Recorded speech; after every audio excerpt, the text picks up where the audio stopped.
प्रभाग 14 मधून महाशिव युती जी आहे, महाराष्ट्र नवनिर्माण सेना आणि शिवसेना उद्धव बाळासाहेब ठाकरे यांच्या गटाचे जे अधिकृत उमेदवार आहेत या उमेदवारांना महानगरपालिकेमध्ये निवडून द्यायचं आहे। कारण भ्रष्टाचारी जे नगरसेवक होते गेल्या 5 वर्षामध्ये 10 वर्षामध्ये या आमच्या मी दरवेळेला सांगत आलेलो आहे की आमच्या प्रभागाला जो असा प्रभाग होता ज्याला असं एकही पद नव्हतं महानगरपालिकेचं जे भेटलं नव्हतं। महापौर पद पासून ते स्थायी समिती सभापती असेल, महिला बालकल्याण असेल, 4 नगरसेवक असेल, कॉपचे नगरसेवक असेल, सर्व पदे या प्रभागाला भेटली। पण प्रभागाचा विकास काय झाला नाही। विकास झाला तो या 4 नगरसेवकांचा झाला, या महापौर मॅडम यांचा झाला आणि जे सभापती होते यांचा झाला। त्याच्यामुळे आता मला असं वाटतं की यावेळेला जर विकासाची कामं झाली पाहिजेत तर ती मशालीकडूनच होतील, शिवयुतीकडूनच होतील।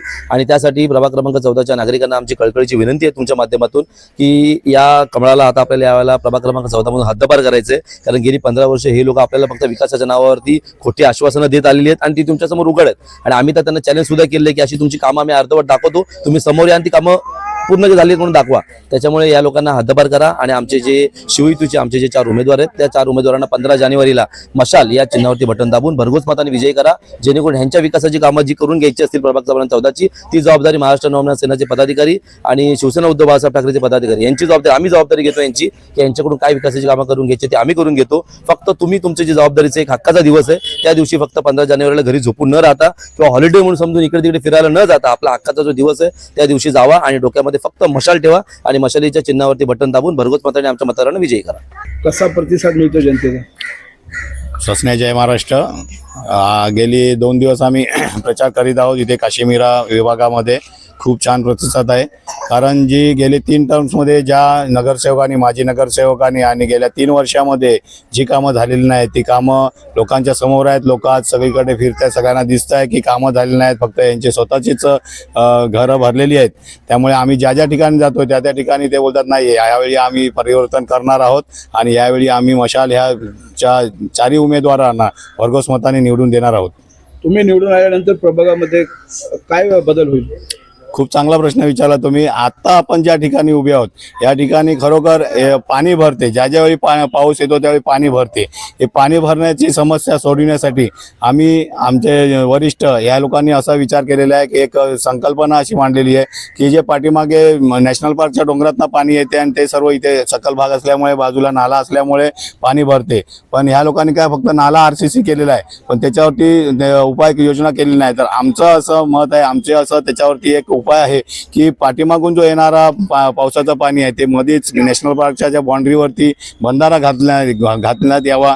तो बंधारा घातल्यामुळे पाणी आडवेल तिथे आणि त्याच्यामुळे इथे पूर परिस्थिती निर्माण होणार नाही, लोकांच्या घरामध्ये पाणी जाणार नाही असा विषय आहे। त्यानंतर दुसरी अशी गोष्ट आहे की पाणी अडवल्यामुळे ते पाणी आपल्याला विभागातील जनतेला वापरण्यासाठी देऊ शकतो, म्हणजे दोन्ही ठिकाणी आपल्याला त्याचा फायदा होणार आहे। आणि ही संकल्पना घेऊन आम्ही पुढे नगरपालिकेमध्ये जाऊन बसणार आहोत आणि ती ठामपणे मांडून करून घेणार आहोत।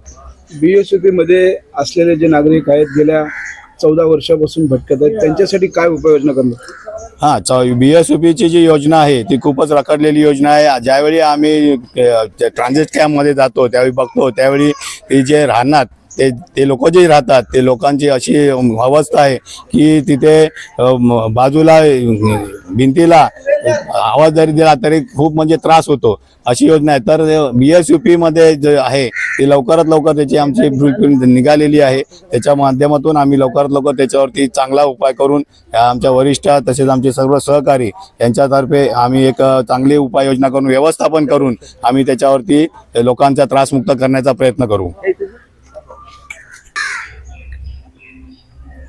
प्रचंड प्रतिसाद मिळताना दिसतोय, या ठिकाणी मोठा प्रचार सुरू आहे आणि प्रभागामध्ये जे आहे वातावरण पूर्ण शिवसेनामय झालेलं दिसत आहे। काय सांगा? निवडणुकीला सुरुवात होऊन फक्त मला प्रचाराचा हा 2रा दिवस आहे आणि मला वाटते हे सत्ताधारी जे होते त्यांच्या पायाखालची वाळू सरकलेली आहे। आता आमच्या कार्यकर्त्यांच्या अंगावर यायला लागलेत, कारण त्यांच्याकडे काही मुद्दा राहिलेला नाही आहे। त्यांनी हा जो प्रभागाचा विकास नव्हे तर त्यांनी भकास केलेला आहे। 4 नगरसेवक, 1 महापौर, 1 सभापती, ज्यांना जे जमलं नाही आहे त्याच्यामुळे ते आता कार्यकर्त्यांच्या अंगावर येत आहेत की आमच्यासमोर घोषणा द्यायच्यात नाही, आमच्यासमोर तुम्ही विकासाचे मुद्दे मांडायचेत नाही।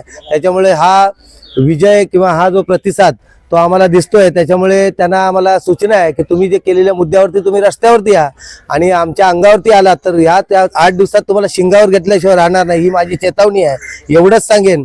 आणि आमच्या 16 तारखेला विजय मिरवणुकीला तुम्ही यायचं आहे आणि 15 तारखेला मी सर्व जनतेला आवाहन करतोय की तुमच्या समोर एकच पर्याय आहे, तो म्हणजे मशाल. 4ही बटन तुम्ही मशालीसमोर दाबायचे आहेत आणि एवढ्या जोरात दाबायचे आहेत. मतमोजणीच्या वेळेला कळलं पाहिजे की मशाली समोर ती पूर्ण शाही गेलेली आहे. त्याच्यामुळे विजय तिथंच निश्चिततेने करावा. एवढ्या ताकदीने तुम्ही सगळ्यांनी कामाला लागायचं आहे. माझ्या कार्यकर्त्यांना आणि प्रभागातील जनतेला विनंती आहे, कारण एवढ्या वर्ष आम्ही फक्त रस्त्यावरती थांबलो. रस्त्यावरती आम्ही ज्या आम्हाला मूलभूत आता हाच विभाग घ्या.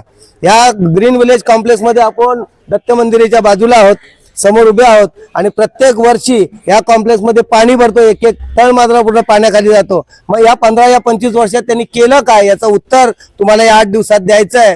येणाऱ्या 2-3 दिवसात सभा होतील, चौक सभा होतील, त्यासाठी सज्ज राहा एवढंच तुम्हाला विनंती करतो. आणि सगळ्यांच्या वतीनं चॅनेलचा आभार मानतो आणि सगळ्यांना जय हिंद, जय महाराष्ट्र. काही प्रचार जोरदार सुरू आहे, कसा प्रतिसाद मिळतोय जनतेला? आमचा शिवसेना आणि महाराष्ट्र नवनिर्माण सेना युतीचा, शिवयुतीचा जो प्रचार चाललेला आहे, आम्हाला लोकांकडनं अप्रतिम प्रतिसाद मिळत आहे. लोक आम्हाला स्वतःहून सांगतायत की आम्ही तुमच्या बरोबर आहोत, 2 भावांबरोबर आहोत, ठाकरे बंधूंबरोबर आहोत. अजून जे तुम्हाला जनता जी आहे कशा पद्धतीने पाहते, म्हणजे चांगल्या पद्धतीने पाहते का, काय सांगत आहे जनता? झालंय की या प्रभागात गेली 20 वर्ष निष्क्रिय माणसं होती. मी हा जाहीर आरोप करते, निष्क्रिय माणसं होती. अजूनही इथे पाणी तुंबतंय, अजूनही पाण्याची समस्या आहे, अजूनही गटारांची समस्या आहे, अजूनही बसची समस्या आहे. करावं काय सर्वसाधारण माणसासाठी? आता एकच आहे, लोकांचं म्हणणं आहे की तुम्ही हवे आहात, ठाकरे बंधूंचं सरकार हवं आहे, ठाकरे बंधू हवे आहेत, कॉर्पोरेशन मध्ये गेलेले हे उमेदवार हवे आहेत. सचिन भाऊ, ज्येष्ठ नमस्कार, जय महाराष्ट्र. ज्येष्ठ शिवसैनिक म्हणून एवढ्या वर्षाच्या तुम्ही निवडणुका पाहिलेल्या आहेत, ही निवडणूक तुम्हाला कशी वाटते? खरोखरच चांगला प्रश्न विचारला कांबळे साहेब. या निवडणुकीबद्दल सांगण्याच्या अगोदर मी इतकंच सांगेन की तुम्ही आत्ताच म्हटलात की पाठीमागे गेलेल्या भूतकाळामध्ये तुम्ही अनेक निवडणुका बघितल्यात. तर खरोखरच आज दुर्दैव म्हणा किंवा आमचं सुदैव म्हणा, पाठीमागच्या ज्या काही निवडणुका झाल्या त्या खरोखरच आनंदाने पार पाडल्या होत्या. परंतु आत्ता ही जी निवडणूक चाललेली आहे किंवा प्रचार माध्यमातून आपण सगळेच पक्षाचे लोक प्रचार करतात, पण आता तुम्ही नुकतंच बघितलं की आपला पण प्रचार चालू असताना काही लोकांनी तिथे थोडीशी गुंडगिरीची भाषा आपल्याला केली आणि थोडीशी बाचाबाची झाली. तर कुठंतरी थोडंसं वाईट वाटलं. असा प्रकार करू नये आणि ही निवडणूक जास्तीत जास्त शांततेने आनंदाने पार पाडावी अशी मी एक ज्येष्ठ नागरिक म्हणून किंवा एक शिवसैनिक म्हणून मी सर्वांना विनंती करतो. दोन्ही भावांना साथ दिली पाहिजे म्हणून जनतेला काय अपील करतो? उद्धव साहेबांना साथ दिली पाहिजे म्हणून जनतेला काय अपील करू इच्छिता? सन्माननीय आदरणीय राजसाहेब उद्धव साहेब हे एकत्र आलेले आहेत. हे संपूर्ण मुंबई आणि महाराष्ट्राला आनंदाचं वातावरण, प्रत्येक क्षेत्रामध्ये प्रत्येक ठिकाणी गल्लीबोळामध्ये आनंदाचं वातावरण आहे. आणि खरोखरच या एक विचार आणि एकजुटीमुळे खरोखरच आता येणाऱ्या निवडणुकीमध्ये की हा जो विजय आहे हा विजय आपला होणार हे जवळजवळ 99% आता हे सत्य झालेलं आहे.